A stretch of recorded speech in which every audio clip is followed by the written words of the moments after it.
बिस्मिल्लाहिर्रहमानिर्रहीम। आज एक नई वीडियो के साथ आपकी खिदमत में हाजिर हैं।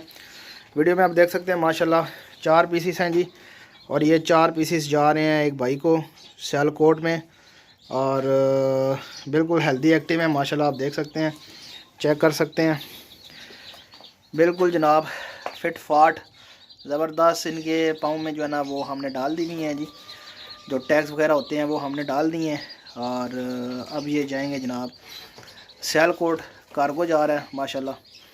चूज़ा जो है वो देखें, इस तरह का जो चूज़ा होता है वो हमेशा ब्रूडर में रखा जाता है।